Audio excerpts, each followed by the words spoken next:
Hello and welcome into Fantasy Focus. It is Monday, October 9th. Today's show is presented by Geico. Switch to Geico, see all the ways that you could save. My name is Daniel Dopp, joined by Field Yates as always. But we got a special guest in the house. No Mike Clay. We've traded up for a Liz Loza. So I'm just trying to think of like the most imbalanced trades in recent sports memory. Oh, okay. All I know is that you said it, we leveled up. Definitely with leveled the addition up. of Liz Loza. Welcome to Liz Loza Week. You're going to be hanging out for at least part of this week with us here on The Focus. It's great to have you in person. I'm excited to be here, yeah. Good. This is going to be a lot of fun. We're going to have some really big shows. Obviously, today we got a huge breakdown of everything that happened in Week 5. We got guys that came back from injury that we've been waiting to see in our fantasy lineups. We got a couple of injuries we're going to talk about as well. And by the way, a terrible day for injuries. Terrible day for injuries. And that's without us even knowing the extent of a lot of these injuries. We're hoping for the best. We'll dive into what we know as of this recording, right around 11 a.m. on the East Coast on Monday morning. But guys, let's just get right into it because there's too many things to be able to talk about. Okay. Because I feel like we're just going to get so much Liz Loza throughout this show. Yeah, we don't let's need do to it. wait and get it off the top. All right. Let's talk about this Cooper Kupp comeback, guys. We've been waiting to see Cooper Kupp in our fantasy lineups. We wondered, what's it going to look like with Cooper Kupp and Puka Nacua? We felt really good when Sean McVay was like, you know what we're not going to do? Yeah. We're not going to limit Cooper Kupp if he's ready to go. Oh, thank you, Sean McVay, for being transparent field. These guys looked fantastic on the field together, both Cooper Kupp and Puka Nacua. You needed to watch literally one drive to understand whether Cooper Kupp was back. Yep. One drive in which the Rams scored a touchdown. Cooper Kupp, 5 catches, 56 yards on 6 targets. Think about that. On his very first drive, coming back from a nagging hamstring injury, he goes 5 for 56. He had double-digit fantasy points on the first drive, finishes with nearly 20 fantasy points yesterday. So it got a little quieter after that, as you might imagine. It's hard to keep up that torrid pace for the entire game, but it was awesome to see Cooper Kupp back on the field. If you were 2-2, 3-1, maybe even 4-0 with Cooper Kupp on your roster, you may have added a top 2 wide receiver for the rest of the season. Now, we are coming off of a monster fantasy week for several notable wide receivers, but that's how good Cooper Kupp is. 12 targets yesterday, and Puka Nacua ended up being not that much worse for the Werewolves. Same number of fantasy points. In fact, just a little bit higher than Kupp because he found the end zone for the second time this season and second week in a row. What I love is the transparency here. Like, thank you, Sean McVay, for just TMing it, being on brand, doing what we expected you to do, what you should do. And not for nothing, Matt Stafford leads the league in pass attempts. So we know that the volume should be here for both of these wide receivers. If anyone is losing out, obviously it's Tutu Atwell, who did save his day with a score at least. He did. So a couple of things from that game yesterday, Daniel, to add on to what Liz was just saying.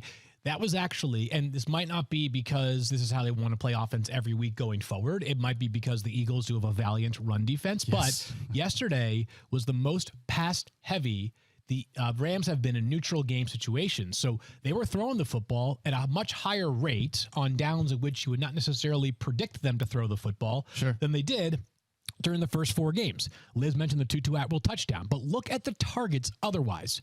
There were a total of 34 targets yesterday.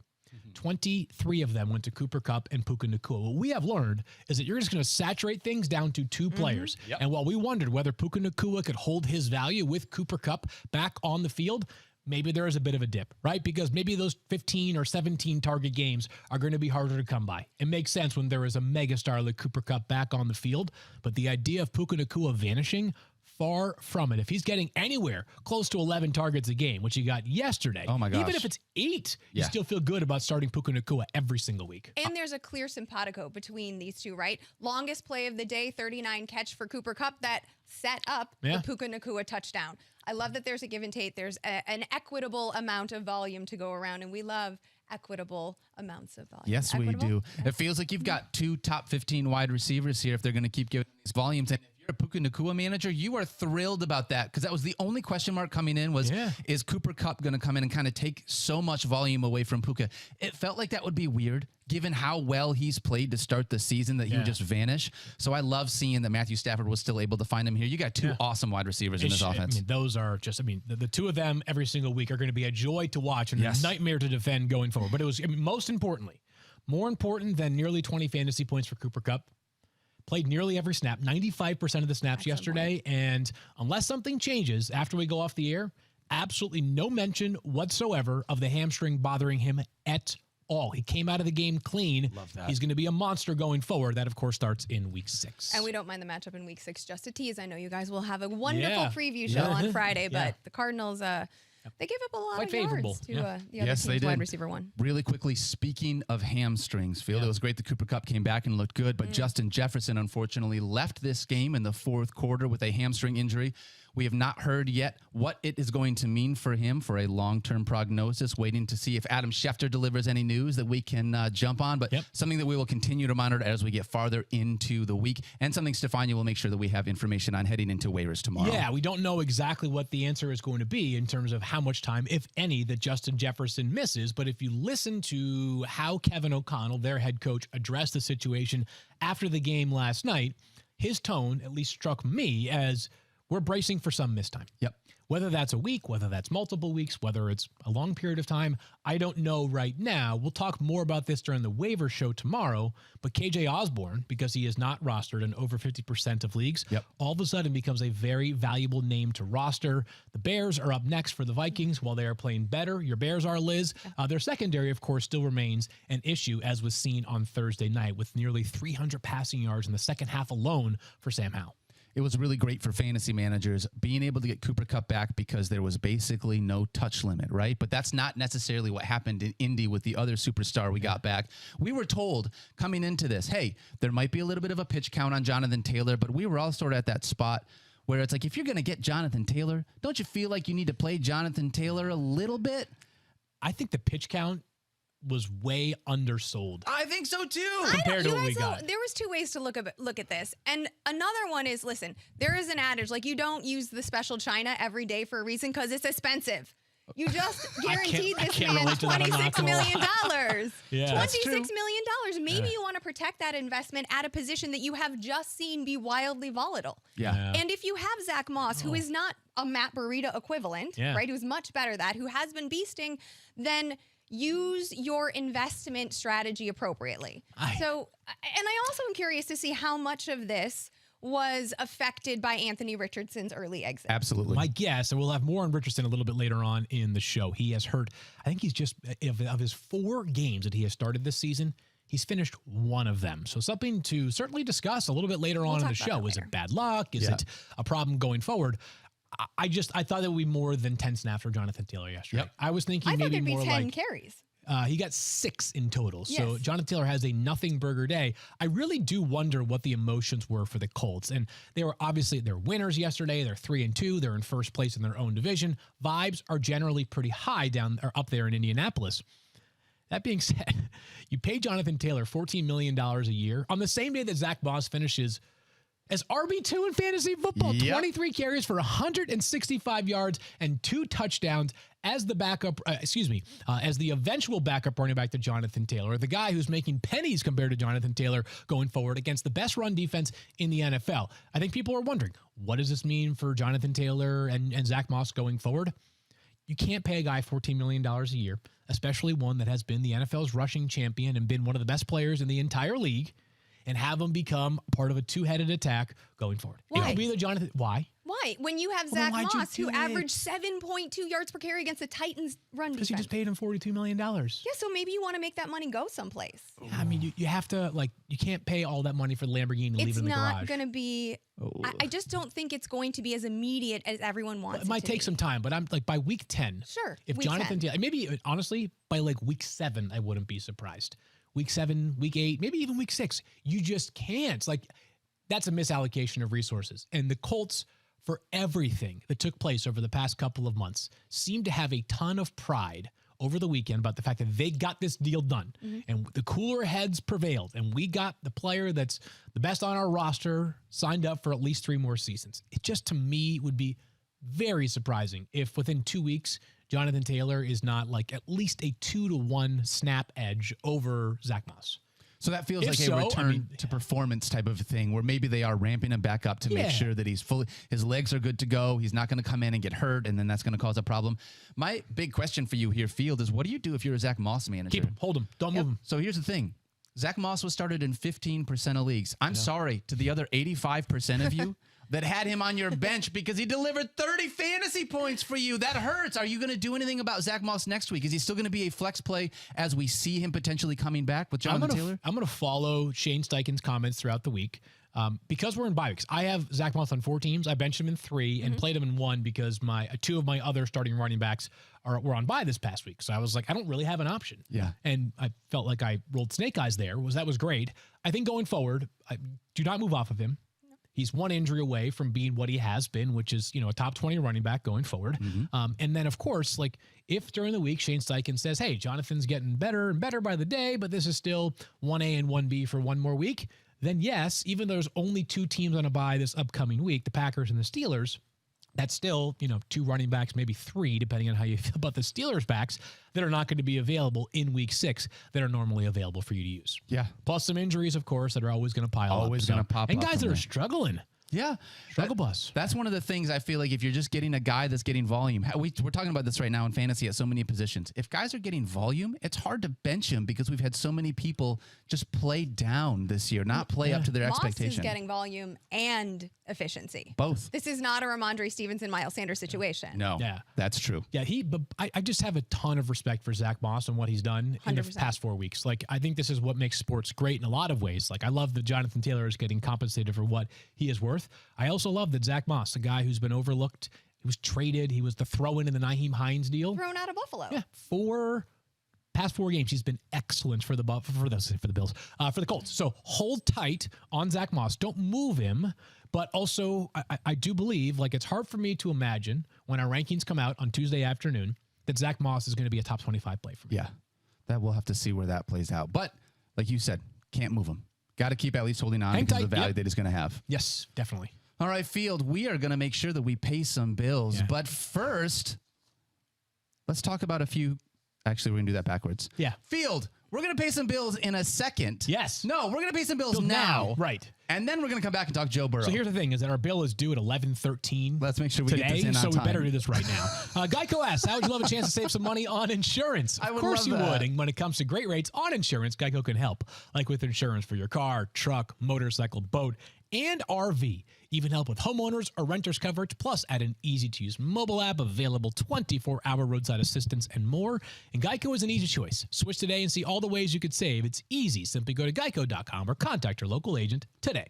For the ones who get it done, Grainger offers high-quality supplies and solutions for every industry, as well as access to product specialists who have the knowledge and experience to answer your toughest questions. Plus, their commitment to being your safety partner can help you keep your facilities safe and your people safer. Call or click Grainger.com or just stop by.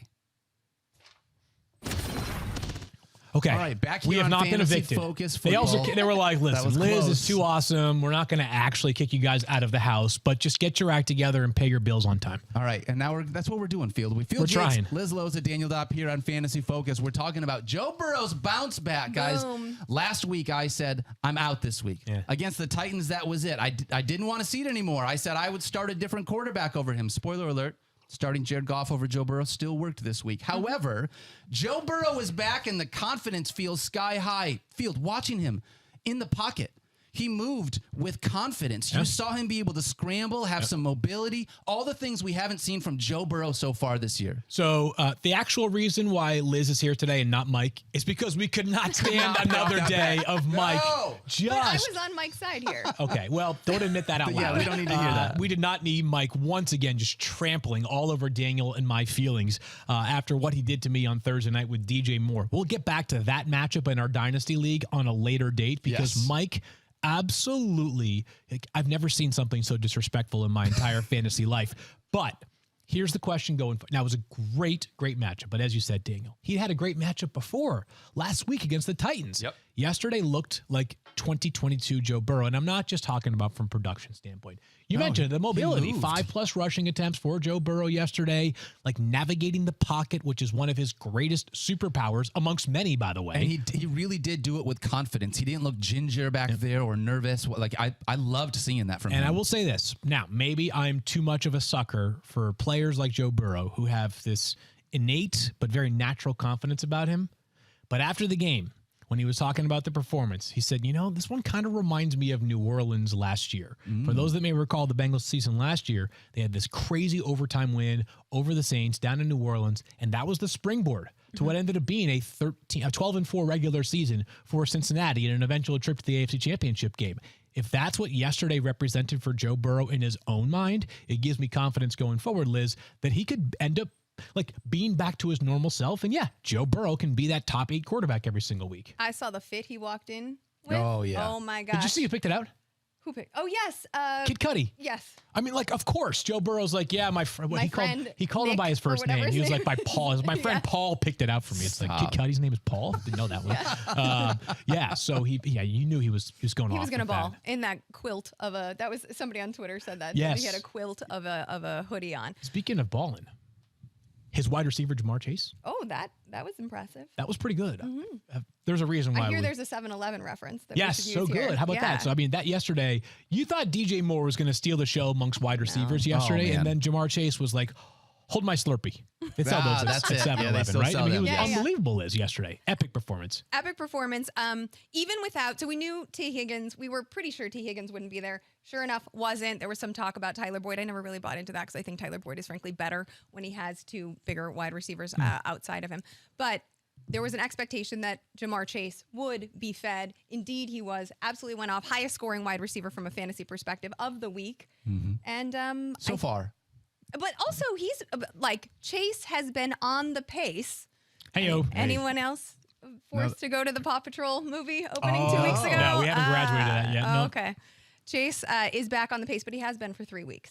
He looks fantastic. 2 monster games for him so far this year. If you've got Jamaar Chase, you're back to feeling very confident with the fact that you used a top 3 pick on him. For a while there, you were really thrilled with the volume, even when Joe Burrow didn't look good. But this is the production. And by the way, if I'm Jamaar Chase, maybe I just complain every single game so I can just get 19 targets. Are you kidding me? Squeaky wheel is really working this year for the wide receivers. Yes, it is. Who else is struggling, relatively speaking, amongst wideouts right now? Jalen Waddle? Relatively. Yeah, Jalen Waddle we'd like to get a little bit more He scored yesterday from. for the first time, but I think he has 4.25 catches per game, no 100-yard games. Jalen, listen, I know you guys are 4-1. You're the best offense in a while, but just go to Mike McDaniel and just tell him, first of all, I'm faster than everybody else in this offense. Just say that, even if it's not true. And tell him that, his hair is stupid and that his glasses are ridiculous, and just keep yelling at him and see if it works. Sooner or later, they've got to find a way to manufacture touches for Jalen Waddle. We'll talk about the Dolphins here in just a little bit. Can I ask a quick question about Joe Burrow before we move on, though? 10 of them. So 300 passing yards, over 300 passing yards. We love that. We love the matchup against Seattle next week, just as a little tease. Yep. 7 rushing yards, though? So to me, as Daniel pointed out, I think it's less about the yardage total, more about the yardage, the rushing attempts, and just the eye test to the mobility. Sure. Right? Because if he can graduate from a rushing perspective into what Tua is now, we've seen that the boom games are very plausible for Tua and Joe Burrow, even without any rushing upside whatsoever. As a matter of fact, there's a few of those quarterbacks that are achieving that this season. Brock Purdy also on that list.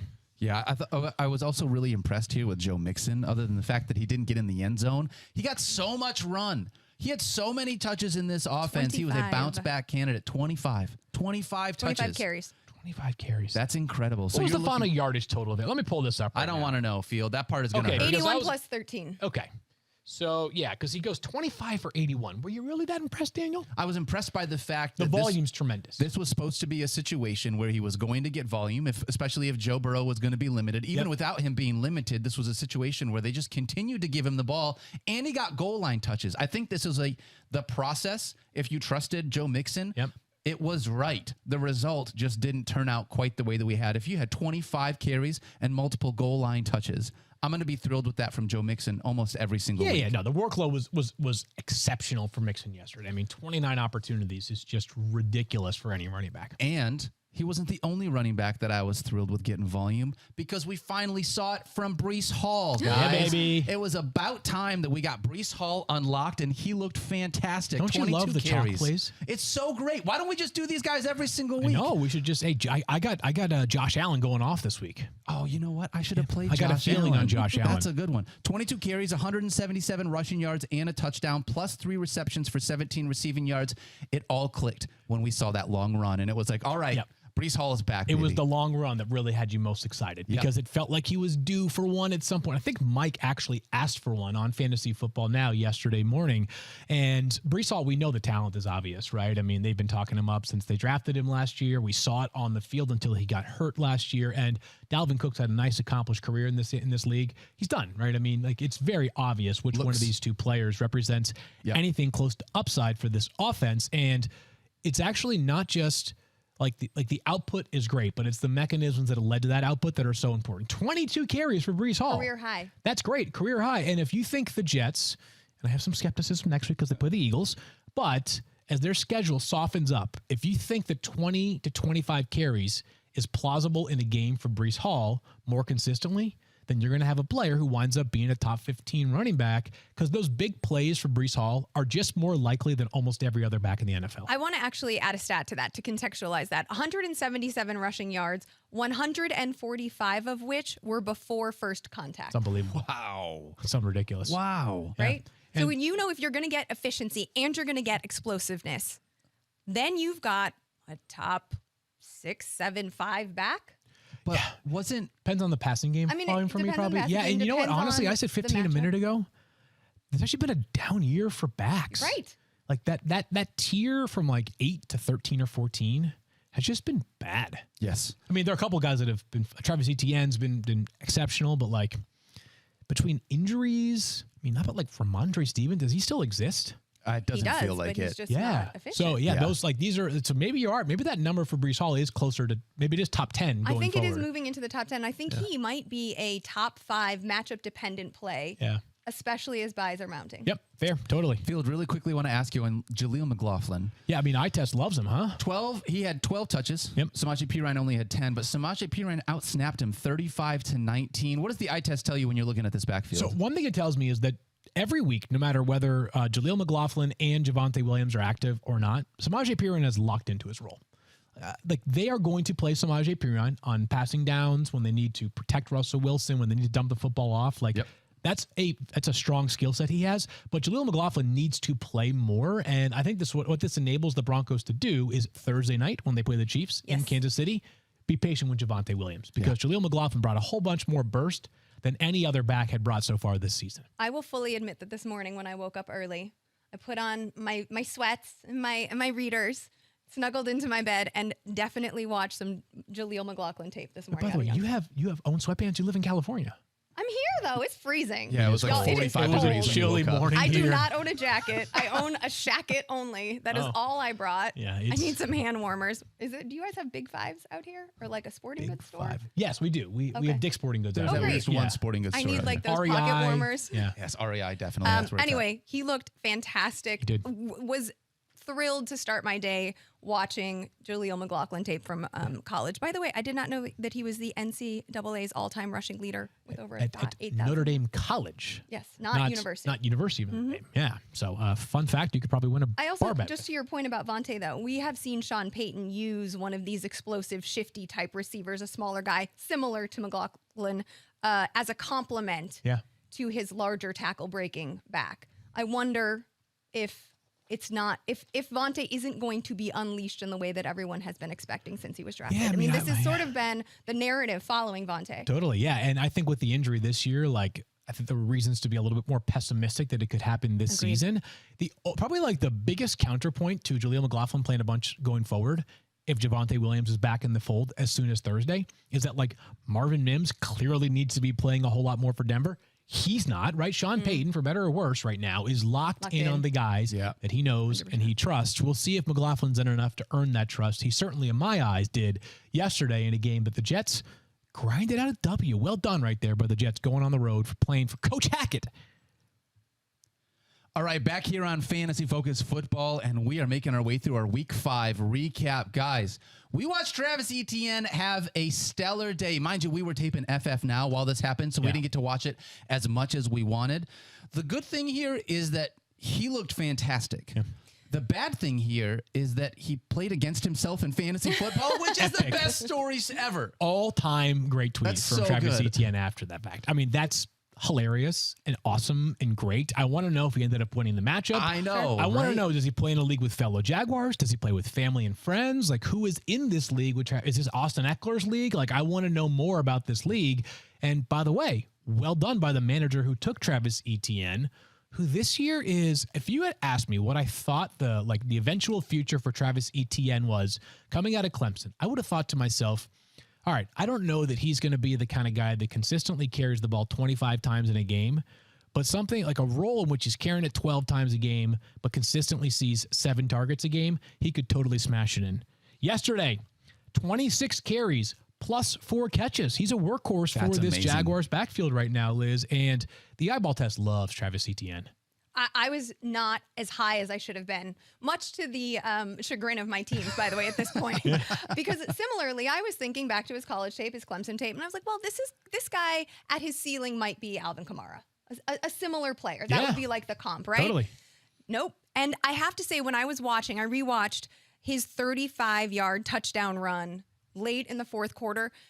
Kudos to Etienne for developing and evolving as a player. Like his maturation process has been absolutely stunning to watch. I did not project it, foresee it. I'm hurting because of it now. Yeah. But I just think that it's really important to remember that just because a player comes out a certain way in college does not mean that that is going to be their ceiling or they can't develop in a different way. Right. Yeah. And now, obviously we were expecting with Calvin Ridley's addition that maybe Etienne's ceiling would be capped because he wouldn't see those looks in the passing game. And the Tank Bigsby addition really capped all that, right? Yep. And so now it's like, he's blowing all of that out of the water. It's absolutely fantastic to see. I'm going to dig into him this week on Facts versus Feelings because my feelings were not right and I needed to look at more facts about him. If he looked that good against the Buffalo defense, you're feeling really good moving forward.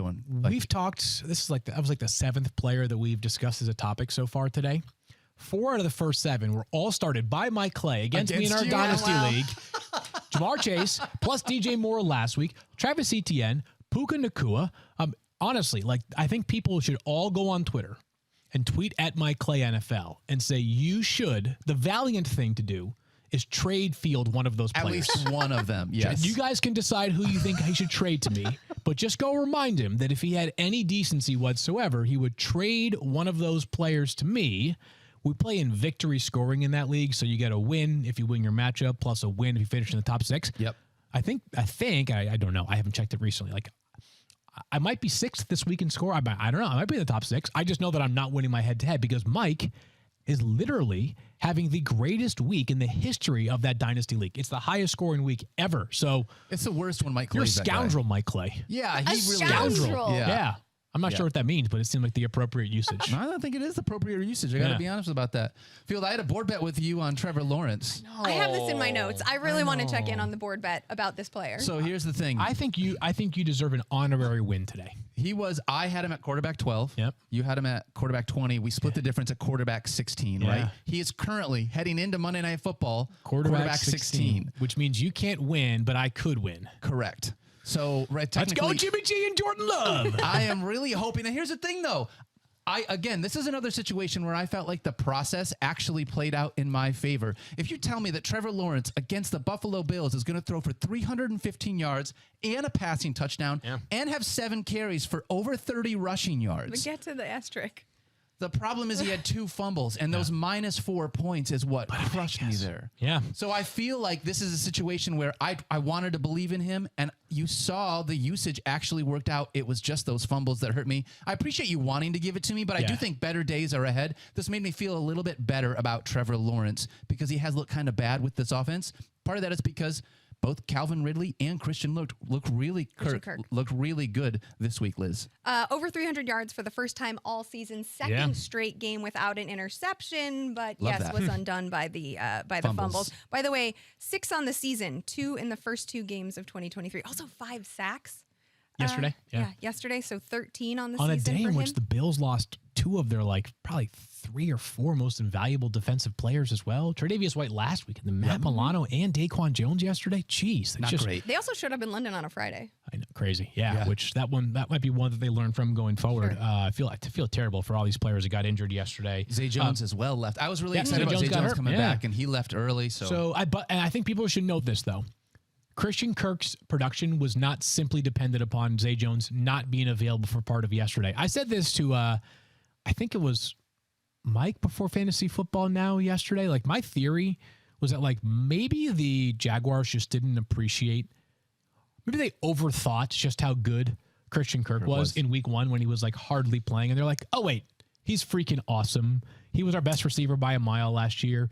It's the Calvin Ridley and Christian Kirk show to start, featuring Zay Jones when he is available and healthy. And Evan Ingram. Yeah, who got 6 targets yesterday. Yeah. He has been very for a steady tight end. at That's the like, tight end position. tight end 5. Is this part of, though, Trevor Lawrence had an incredible season last year, right? Yep. But he's still a young quarterback who does have a tendency to make mistakes and is dealing with a not great offensive line. Doesn't it? The hardest part is you have Christian Kirk, though, and Christian Kirk is kind of one of those players that helps correct mistakes. Yeah. And so maybe steady. after week 1, there is more of an emphasis put on the things that Christian Kirk can do to make Trevor Lawrence better. Kevin Pulsifer knows that Trevor Lawrence would be quarterback 10 without the fumbles. You would already have that board bet wrapped up. I will say this, though. I thought that one of the most sneaky important things for Calvin Ridley yesterday was 2 rushing attempts. And why I say that is that it implies and infers that the team is saying to itself, he's been struggling of late. We need to find, you said somebody has to manufacture touches. Who was that? You were talking about earlier. I got a lot of guys I want to manufacture. But it was somebody you were like, yeah, they need to manufacture touches for this player. Jalen Waddle. Jalen Waddle, yes, okay.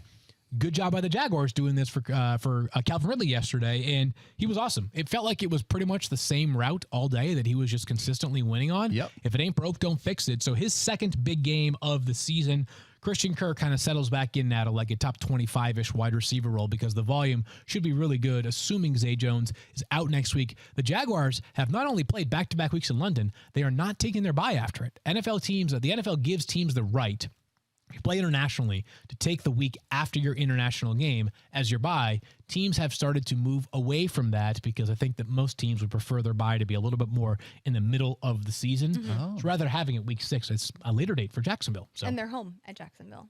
Yes, although apparently this year they've only played well not in Jacksonville. Yeah, they're 3-0 away from Jacksonville, 0-2 in Jacksonville. Also, shout out to the Jaguars getting a dub over the Bills in London. I think like that's a huge deal. They Just got for to the stay win. there. I think there's something to that. Yeah. Staying in London for the week. Yeah, They I saw moved some players hotels, but that was yesterday. it. I saw some players yesterday on Twitter, former players, current players, talking about how, like, man, flying out on Friday is a long haul.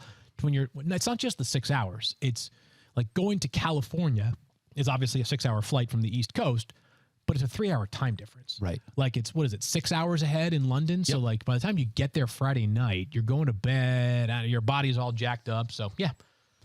Let's move ahead and talk about these Miami Dolphins. I want to ask you guys a question. Field. Yeah. How many yards per rush is De'Von Achane averaging this year? Well, I know it was about 11.5 going into yesterday. I can only imagine that it went down because there's no way that you can keep 12.1. 12.1 yards per rush. Liz, how many yards before first contact is De'Von Achane averaging? Oh, you're going to throw it Oh, my before God. It's going to have to be, is it like 17? 9.7. Wow. He is getting almost a first down before he is even being touched by a defender because of his explosiveness. Can we Hilarious. make a stat hat trick here? Because I have one about Please Etienne do. as well. Now has 11 runs over 10 yards just behind CMC, Zack Moss, Bijan Robinson. Oh, my gosh. This efficiency, man.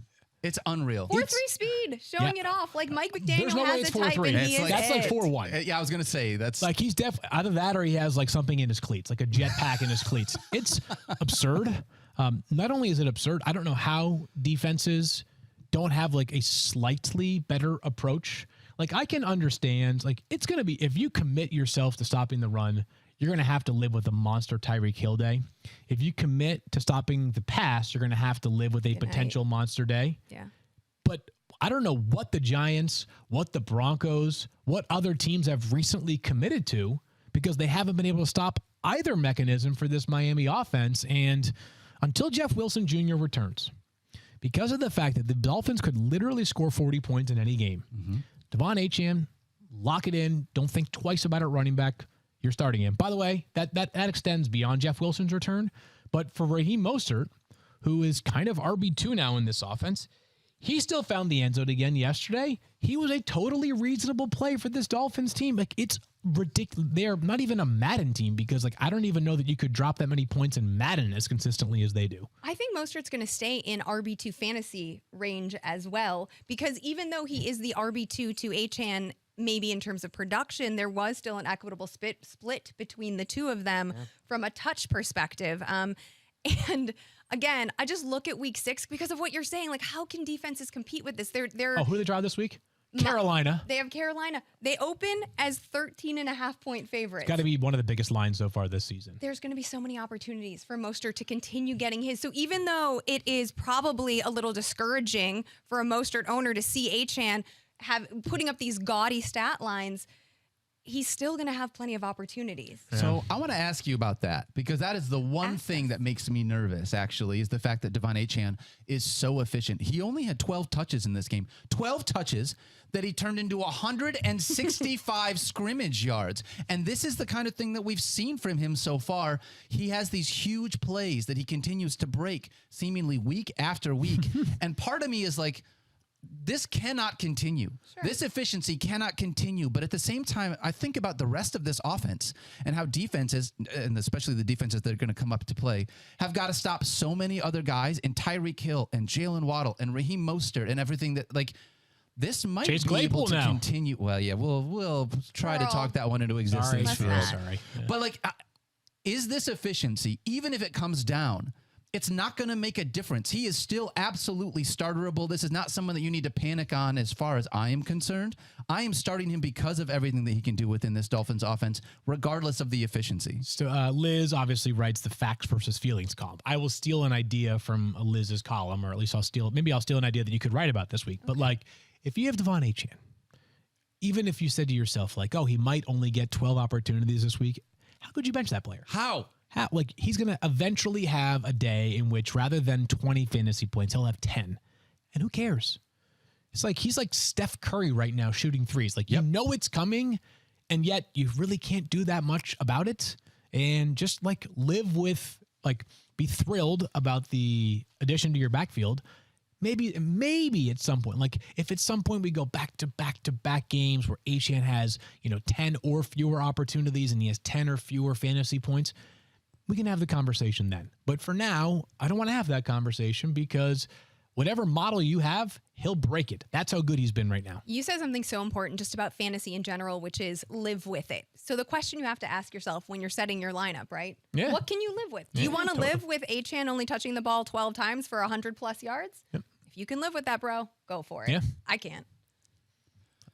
All right, back here on Fantasy Focus Football, and we are making our way through the Week 5 recap, guys. We are at the point of the show where we're going to talk about some injuries. Not the favorite part of the show. We already mentioned Justin Jefferson a little bit earlier in case you missed it. Obviously, we're going to be waiting to get some information here on him. Let's talk about Anthony Richardson. Unfortunately, left this game in the second quarter with a shoulder injury. Field is being reported by Adam Schefter as a sprained AC joint. We're going to continue to get information on this. You already mentioned it, though. This is not the first time that he has left a game early this season. So third time in 4 starts that he has left a game early. There was the concussion, which ended up costing him a game, and the week 1 injury. I think that might have been a knee injury for Richardson, but he was fine the following week. But this one's going to be probably more significant. Now, Derek Carr just suffered an AC joint sprain and came back literally 7 days later, so I'm not ruling anything out for Anthony Richardson anytime soon, but general timeline seems to be closer to minimum 2 weeks, maybe even 4, 5, or 6 weeks for Richardson. When you're the 4th overall pick in the draft and you're a team that is focused on having him around for the next decade, you will be very smart about this as well. Yep. So Richardson, when he's going, is as tantalizing of a quarterback as we have in fantasy right now. He is a top 5 fantasy option when healthy. This reminds me of something we discussed previously. No matter what you thought of Anthony Richardson coming into the season, I think you've won. Yes. Right? Because if you thought like, hey, this guy's got more upside, you have to have him inside your top 5, 7, 8. Like, yeah, when he's healthy, you should. If you thought like, hey, there's some concerns about rookie and, the fact that he's still like an inexperienced passer, he's only completed 59% of his passes so far this season. He maybe needs to be a little bit lower than some of these lock-it-in starters. You kind of want to, because availability is a big part of this game, obviously. Yes. And 3 times in 4 starts, to me, that's not nothing. Like, I hope that it's 3 things. 1, some bad luck. 2, I think there is the Colts having to balance, like, how much do we run this guy versus how talented he is as a runner. Yep. And then 3, and this applies to all young quarterbacks, is learning how to manage your body in the NFL. I mean, we talked about this with forever, right? I mean, it was Robert Griffin III talk for months, it felt like, when he was so dynamic, but kept taking these big hits. So this is not the first young quarterback it applies to, but it's Gardner Minshew until further notice, Liz, and he's actually been pretty serviceable. Gardner Minshew available right now in 98% of ESPN fantasy. Wouldn't be surprised if he's at it in a bunch of leagues. I'm going to add him. I have Richardson, and I traded for him in our Focus League with your cousin. Yes, Griffey. Right? Made a big trade. Hope we didn't know anything. Felt really. Oh, wow. Felt really good about it. Here's like I wrote about Richardson in Facts versus Feelings last week because of what you just said. Like, we have to recalibrate how we felt about his presence as a rookie into what is actually going on. Yeah. So give me the upside. And I don't want to be blasé about this, but like, it's not that I don't care that he's been injured in 3 out of 4 starts, but I'm not going to change anything about my approach with him. Yeah. When he's healthy, I'm going to roll him out again. Sure. Because what I don't want to do is finish 8th in my fantasy league. Oh, totally. Right? Like, I want the top 5. And if that means that I have to string together some Gardner Minshew, and although Russell Wilson's schedule is toughening up, so I don't know if I like that. It does get worse going either. Forward, Then I'm just going to bite the bullet and deal with it. Yeah. I feel like the fantasy take of like, well, I don't know, he's injury prone. Okay, great. You know what he's not when he's healthy? Losing prone. Yeah. Right. So give me the victory prone guy, and I'll deal with the durability when I need to deal with the durability. I should note that for the pass catchers in Indianapolis, no real change in value. Right? Gardner Minshew is a totally serviceable passer. Josh Downs I think Josh Downs gets a spike. A spike, even more. Yes. Okay, so it goes up if not down. He's a nice waiver wire. I don't know if talk about him tomorrow. Downs. Bless you, But salud. Josh Downs, 6 catches, 97 yards yesterday. Good find in the 3rd round for them out of North Carolina. God bless you again, Daniel. But Michael Pittman Jr. and Josh Downs, both very much players to have. Pittman's going to be started, and he was fine again yesterday. But Downs should be added in a bunch of leagues as well. Availing 90% right now. Let's talk about James Conner. We talk about this every year when we draft James Conner. There is some injury risk baked into his game. Caught him here, unfortunately. Left the game in the 2nd quarter with a knee injury. Field. Amari DeMarcado. That's right, baby. Did I did say it. that right? You did it. Yeah. Damn. One of 2 TCU running backs last year for the very, very good Horned Frogs team. He was the other guy, Kendre Miller, 3rd round pick. DeMarcado goes undrafted. Had a good career there, by the way, at TCU. Solid player, I would say. Makes the team as an undrafted free agent. And, the team's been rolling with him as their backup. And if you look at the available backs on that roster, besides DeMarcado and James Conner, it's not like, hey, we didn't have someone else available this week. He'll be the starter if James is out next week. No, I think this is DeMarcado's job if James Conner is available. The question is this more like Zack Moss? Is this more like Matt Breida? I think it's more like Matt Breida, where it's like he's the starter nominally. He might lead the backfield in touches, but you really don't want him in your fantasy lineup unless you are totally out of other options. Yes, I agree with that. And Rondell Moore is likely going to get a few more touches out of the backfield. Yesterday, I think. Yeah. So he's going to keep getting some run there, but I'm with you on that. Yeah. Let's talk about Daniel Jones. Unfortunately, left this game this week with a neck injury, especially for the New York Giants. Don't let the NFC East fans hear that. This was frustrating and difficult. If you have been rostering Daniel Jones, it has been a really tough one. Better days, I hope, are ahead for this. Do you mean to tell me that a player who's been sacked 28 times left with an injury? Yeah, that's wild. Not I didn't right? see it coming. Crazy. What, he had 11? He was sacked 11 times last week and 6 times this week. They got to fix that offensive line. Yeah, injuries have really defied them so far. Just Andrew Thomas being their 2nd-team All-Pro left tackle is not available. That obviously hurts in a major way. It's Tyrod Taylor, next man up, as you mentioned, Daniel. Don't know that this really impacts the passing game in New York because there's only one guy that you were considering. That's Darren Waller, who did have a nice bounce-back game, by the way, yesterday. 8 for 86 for Darren Waller. He would still be inside the top 10 if Jones is unavailable. By the way, Kevin Pulsifer notes that the Bills are 14.5-point favorites over the Giants this upcoming week. Not even the Panthers versus Dolphins line is that big. Wow. I wonder if we're going to get a 5th consecutive Gabe Davis touchdown. We'll talk about that a little bit later in the week. I'll tell you what. All right, one more injury to talk about here. Travis Kelce. Yeah, it's good news. Otherwise, we talked about this much earlier in the show. Yeah, like that. So rolled his ankle. Yep. Looks like a low ankle sprain. It didn't look like a high ankle sprain. Otherwise, there was, talk that he wouldn't be back in the game if that's what it was. Didn't look fantastic when it happened. Had everybody nervous that this was going to be a longer term issue, especially with the fact that he left the field. The fact that he was basically like coaches had to keep grabbing him to pull him back from going on the field. It's like, guys, come on, let me out there and play. So this was great. I'm really glad that we got to see Travis Kelce, and the fact it didn't look super like a long-term injury, but we'll see how it, how let's it feels. put our Stefania hat on for a second. Adrenaline cools off. You get off the plane in Kansas City. Thursday night short game. week. Yep. I think there's a very good chance that Travis Kelce is at best limited in practice in their walkthrough today. So we'll keep a close eye on it. But if the early sense was that it was something some more substantial, it would have been, one of the top 3 items on the show today. So some perspective on why we haven't mentioned it so far. All right, let's move ahead and talk about a few more games here. Cowboys at Niners, guys. This one was a huge one. And by huge one, I mean basically just for the 49ers. If you were a Cowboys fan, you probably wanted to shut this game off at halftime. Cowboys did not look good. Let's start, though, with Brock Purdy. That's the story. This kid looks so good right now, man. Just finding open guys all over the field. It's one of those situations where whatever the defense has given him, he has weapons everywhere. At running back, he's got passing game weapons. At tight end, he's got a weapon. Both of his wide receivers are weapons. At fullback, he's got weapons. Right. He is just finding whatever the defense gives him. Yeah, he has been excellent. He is like the ultimate point guard right now. Whatever player is open, he's going to find that player, usually in stride for a big run after catch opportunity. He's put himself right there on the starting quarterback radar. They just have way too much weekly upside as a passing offense that Purdy does not need to run for him to be a starting caliber fantasy option. Maybe he's closer to 12 than he is 10. So maybe he's a better streamer than he is like a must start every single week. But credit where it's due. The kid's been unbelievable. And this offense, it's an honor to watch the 49ers play offense right now, because in a league where we get subjected to some terrible offenses every single week, the 49ers, I feel like, are playing a different sport than some of the other teams that I'm watching right now. Absolutely surgical, mistake-free, 0 interceptions on the season. Yeah. Processing speed out of the world, out of this world, right? Like, his anticipation and his trust and the timing and the chemistry, everything is just working. Kudos to Stefania, who I knew was watching this game. Oh, yeah. She was at a casino last night. Yeah, she went to Get it, girl. Yes. She might never come back to the show. Honestly. She might have put a bunch of money on Brock Purdy for 4 touchdowns last night. She could be in Cabo by now. But I think you're totally right. I get the weekly Brock Purdy video here, and every week I'm like, it's me again saying Brock Purdy is great, but also he's like a borderline QB1, QB2. I don't know what else to tell you. If there is any negative to say about the 49ers offense, if they're just too talented, too good. So guys are going to be left out in the cold. Yes. So Christian McCaffrey finds the end zone for the 14th straight game. That's just ridiculous.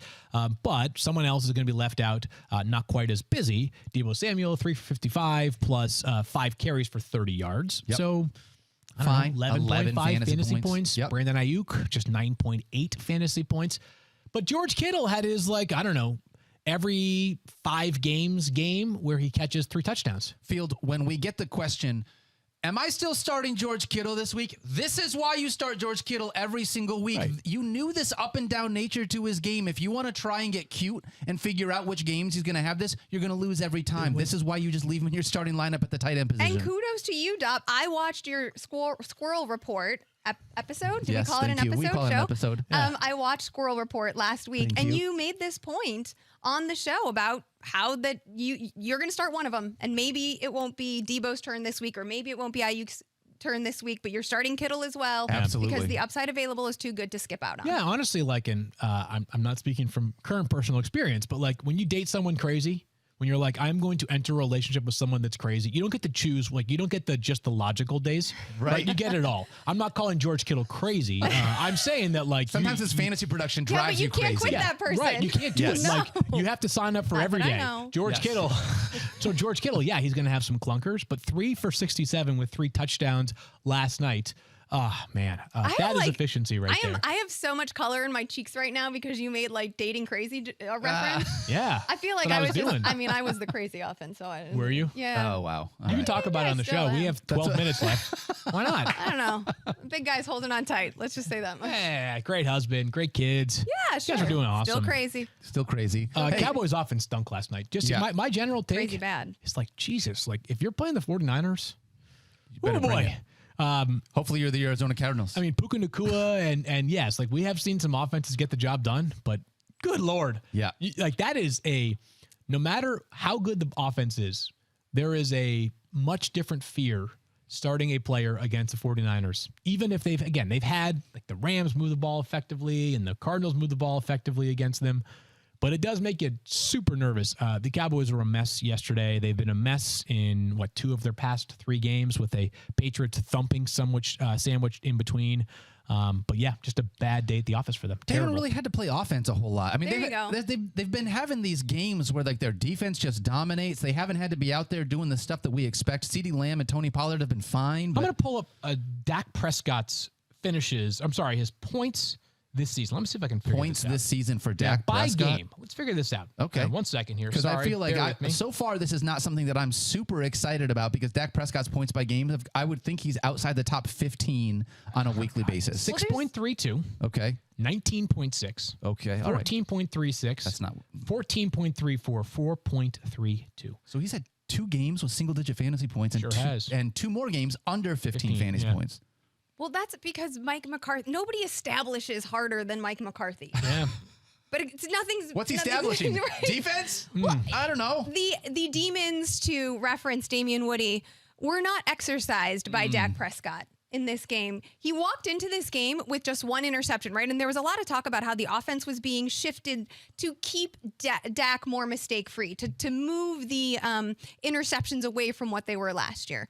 3 picks in this game. Yep. Took the over on 0.5, baby. I'm going to keep starting CeeDee Lamb. I'm going to keep starting Tony Pollard, but I would like to see more offense out of this Dallas Cowboys. Is Brandon Cooks droppable? Yeah. I think so. End this experiment now?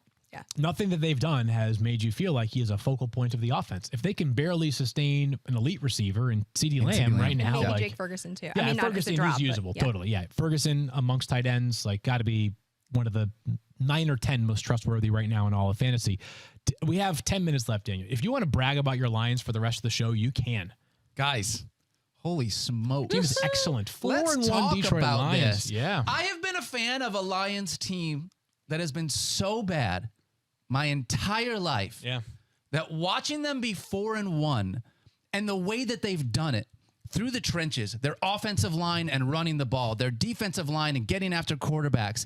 Everything about this Lions offense is so exciting to me. And even in fantasy, David Montgomery, absolutely crushing it. Chalky. An RB1 right now. Sam Laporta, as a rookie, coming out here looking like the next Evan Ingram, just crushing it as a fantasy tight end.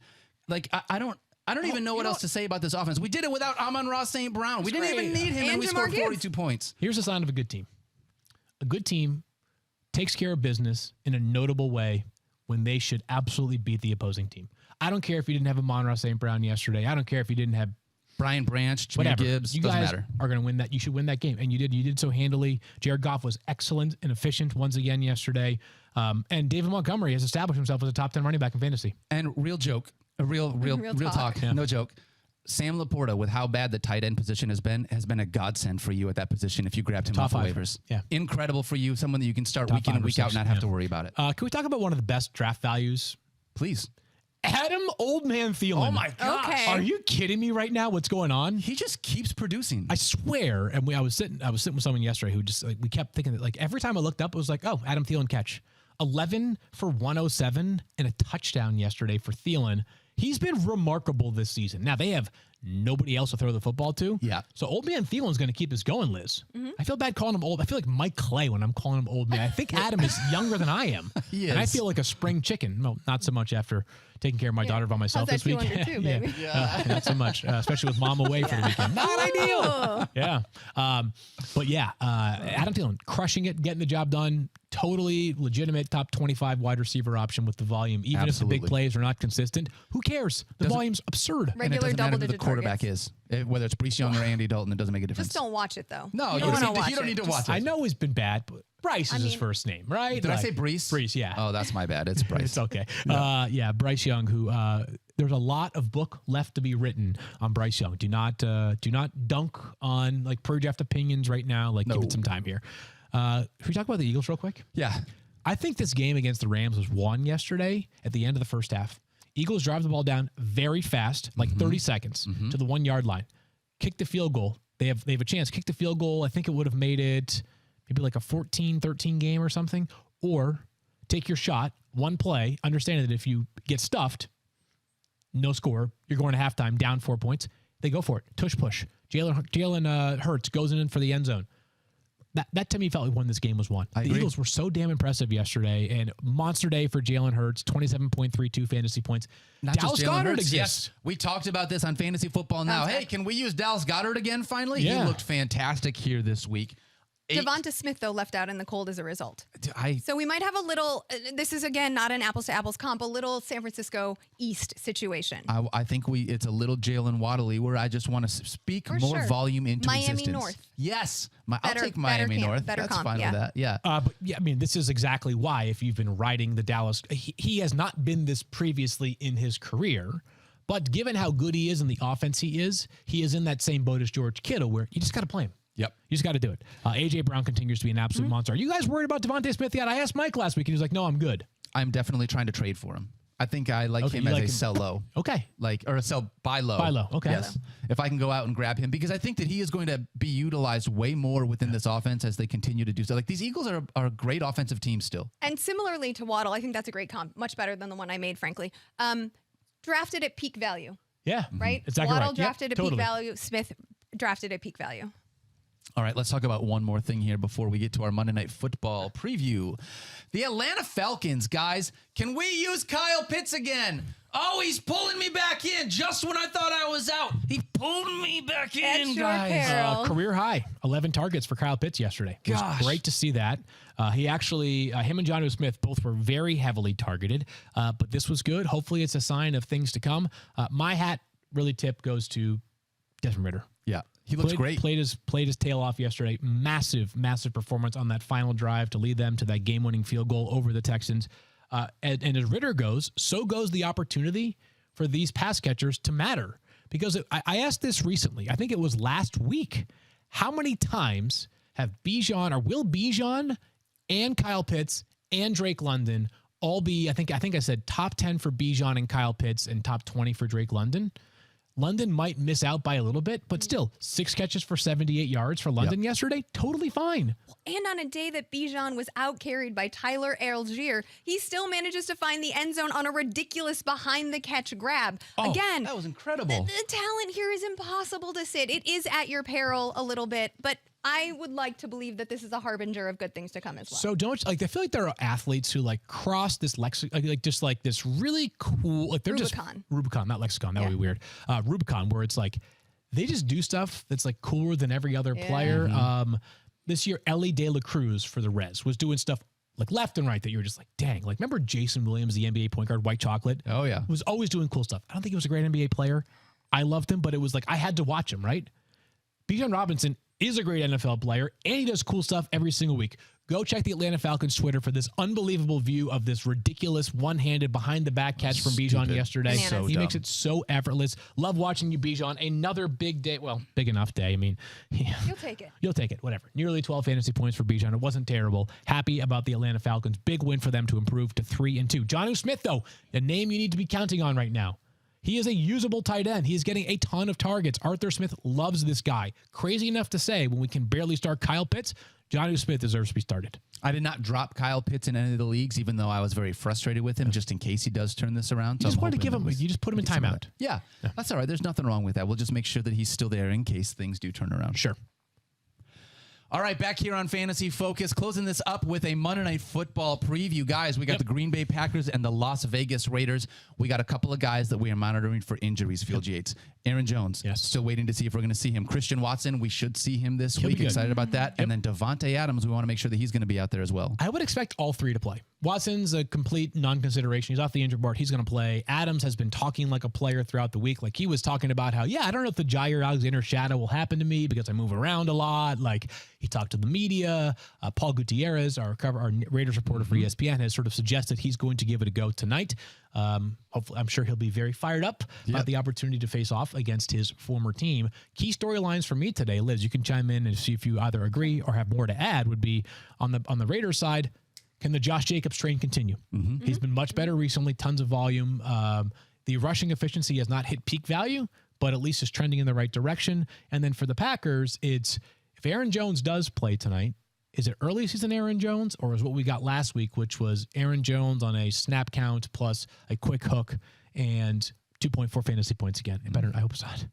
I would agree there. I also am interested about Christian Watson, right? Totally. No Nate Hobbs for the Raiders. Yeah, that hurts. So that could potentially help Watson out. And I want to see, there's all of this hype around this kid who I think is frankly overhyped. Don't tell Mike Clay I said this, right? Gosh, but I think you're chasing touchdowns a little bit with him, but if he can put it together in a favorable matchup, then maybe I'd warm to the situation. I'm excited to see what they do with Romeo Dobbs. 25 targets over the last two games. That was not with peak Christian Watson. So we got to see once Watson gets enrolled in this offense a little bit more what he's going to look like. But really quickly, let's pick this game. Packers or Raiders. I got the Raiders winning a close one here. Ooh. Raiders. You going with the Raiders? Yeah. I'm going to go with the Green Bay Packers. All right, thank you. I was going to switch my pick if you said Raiders as well. NFC North. Wow. We love you guys. Thank you for hanging out with us. We will see you after Liz. Monday Night Football. Good luck. Guys, that was so much fun. Oh my gosh, Liz is so much better than Mike Field. Hey, Mike Clay, ever heard of Wally Pip? I would never destroy you in